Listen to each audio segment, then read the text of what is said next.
survival of your loved ones. And interestingly enough, I've been communicating with my guides over the last week about what is my talk to you going to be about.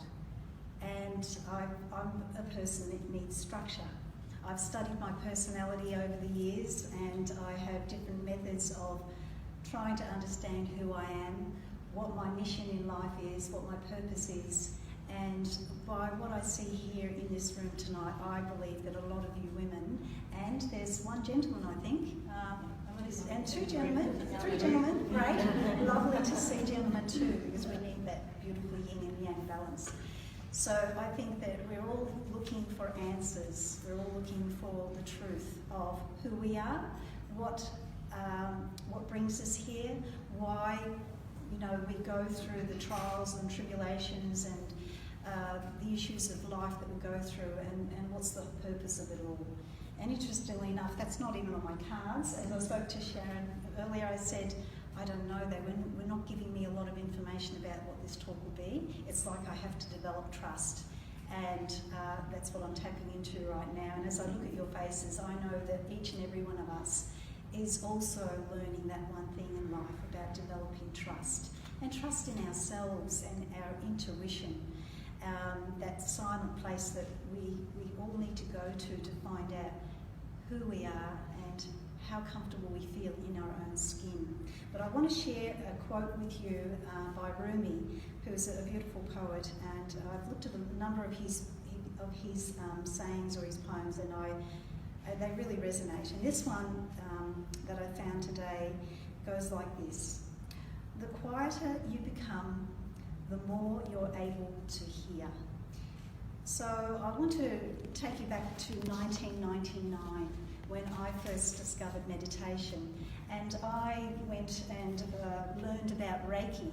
I discovered Reiki at a time where I was going through a transition. I was a mum with 3 children, and my youngest son wouldn't sleep, and he would not sleep for a whole year. Each time I tried to get sleep at night, he wouldn't sleep. So I was at my wit's end, and I went looking for a solution. And I was very much interested in holistic solutions. I didn't want to dose him up with Panadol or any other kind of drugs out there. I wanted something that was going to support him in a more natural way. And so I discovered Reiki, and within a few days he was sleeping really well. And so from there on in, I was placing my hands on my children, on my husband, my family, anyone that wanted to feel that warmth, that healing energy that Reiki is. How many people here have experienced healing of any type? Hands-on healing. Beautiful. So you've kind of got an idea what I'm talking about. And at that time, that's when I first discovered meditation. And once I learned how to do it, once I was shown how to do it, I started a routine of getting up each morning and dedicating a good 20-25 minutes to myself. The kids were at a stage where I could say to the older ones, I need that time for myself. I need to have 20-25 minutes just to have mum time, and then you've got my attention. And so they learned at a very early age that mum needs that space to herself. How many of us here have developed a routine or something of self-care where you say to your family or to your loved ones, this is for me, half an hour to myself each day? How many people do that? Right. So what I want to do in this talk is to maybe inspire you to look at ways that you can find a sense of inner peace. And meditation is one of those ways of doing it. And certainly it was my way of finding it, because as a mum, busy mum, I was also working full time. I needed something to bring me back to myself, to find that quiet stillness within myself.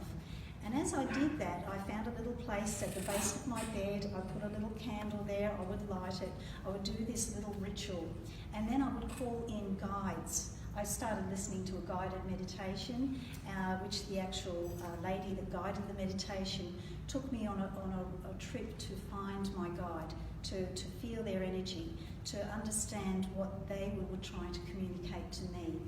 And during that time, I discovered that I had many guides. And interestingly enough, my children were quite psychic, and I wasn't aware of it. My 8-year-old son at the time asked me the question, "Can you see colours, Mum?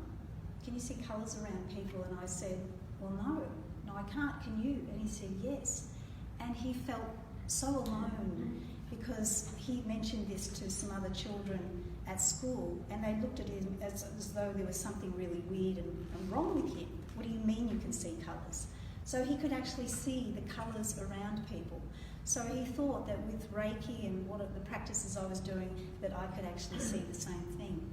So I wanted to develop that in him and nurture that, and I'd found a medium who came to my house and actually spoke to my children, and the 2 oldest ones, of course, who could talk, actually could see all the guides that I had behind me, and I had arranged them. I couldn't see my guides. All I could do was sense them, and then I, with my imagination, create an image of them.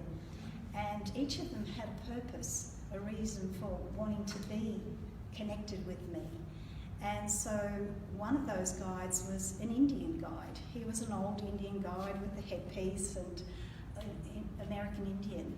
And I can't recall back then as to what messages I got, but I just had a real sense of not being alone. Because many of us in the world go through life, we go through our challenges, and we really don't think that people understand us, or that they understand what we're about, or so I felt that at least for that 20-25 minutes I had a connection with something deeper and more meaningful. So it was during that time, and maybe a few years later, that I woke up in the middle of the night. Well, actually it wasn't the middle of the night, it was the early morning. My husband had just gone off to work, and I was just in the middle of that sleep and awake state, and I heard a voice in my ear say, "Your face will change. Your family will change." Now, I didn't know what that meant. What does that mean? My face is going to change. But I held on to that. That was something I was never going to forget. And many years later, I don't know how many years later, I discovered that as I grew into who I really am now, a person who's really dedicated to supporting people to create change in their life, especially if they're in some type of transition and they feel stuck, I realised then that I was being gently guided to step out of what I thought I was, who I thought I was, to step into more of who I really am. And so later on I've come to realise that, I was guided to leave my marriage only because my husband was not at that time supporting my spiritual growth, and he was not prepared to grow with me. And as I've transitioned out of being a married mum with kids, I had to go into that being a single mum with children and supporting those children and raising them as best as I could, which is not easy as a single mum. But I did it, and they've grown up to be wonderful kids, and they may now deny that they even saw what they saw back all those years ago, and they still think I'm a bit woo-woo and weird. But I've now understood that in those silences, when I spent time with myself, that I actually was connecting with also a higher version of myself. Because our spirit guides, we can think of them as being separate to us, higher than us, but really we are all energy, and so are our spirit guides. So they really are a part of us. And where I'm going to with this talk is that we're all family. We've all come from the same source. If we believe there's God, and as we do, we believe there's more than just what we can visibly see. We believe that there is something that we move on to when we leave this life. Now, there's something that did drop into my mind as I was contemplating what I could share with you in this talk. And over the years, I've been really trying to develop more of a sense of confidence. A few years ago, you wouldn't have seen me standing up here talking to you. I would have been too shy, too suppressed. I came from a family background where you didn't speak up, and you certainly didn't show that you were angry. And so it's taken me a lot of time and a lot of courses and a lot of self-analysis to discover that I can speak up, It's just by building the confidence, by building that connection with my higher self, with that higher purpose. And I thought about how interesting that it is that I'm here doing a talk on ANZAC Day. So I did a bit of reflection and I did a bit of study, and I looked into what was going on for those young boys and those young men that went off to war back in 2014 to go to Gallipoli, where so many of their lives were lost. And I looked up one of the last surviving members of that whole, army or the troops that went out to Gallipoli. And he spoke about how he was only 16. He was probably the youngest boy that went to war at that time. And his reason for going was because of the sense of adventure. He had no idea what he was going to. And when he returned, he said the atrocities that he saw, he wouldn't want to talk about. His family wanted to, understand what went on, and he didn't speak about it. He didn't talk about what went on and what he had to do and what he had to witness. And so I pondered on that, and I thought, this young boy had no understanding of where he was going to. He had no understanding or concept of himself. And so I wondered how, if those young men that went to war then, and those that survived and those that didn't, if they had a message for our young men, what would they say? Would they tell them, just go off and fight for king and country, protect what's ours? Or would they say, no, stop? Why not just sit with yourself for a little while and really tap into your inner sense, your inner knowing, your inner wisdom, and see if this is right for you? I just wonder. And I spoke to my partner this morning, who did manage to get up at the crack of dawn and go to the dawn service in Croydon. And he said in years gone by, there used to be only just maybe 100 or 200 people, maybe less. And today, he said that there was hundreds and hundreds of people. And what he discovered was that, what he discovered of those people that were there, it wasn't just all older people, or people middle age or similar ages to myself. There was a lot of young people there, young 20s to 30s, 30s to 40s. A lot of these young people were going to discover, I suppose, a sense of what made those men in years gone by go and fight for their country. And there's one thing that I've learned through my studies of why these men did go off to war. It was the camaraderie, that you support your mates. You don't go alone. You get out there and you make sure you look after your mates. And it makes me question whether our young men these days have that same sense of camaraderie.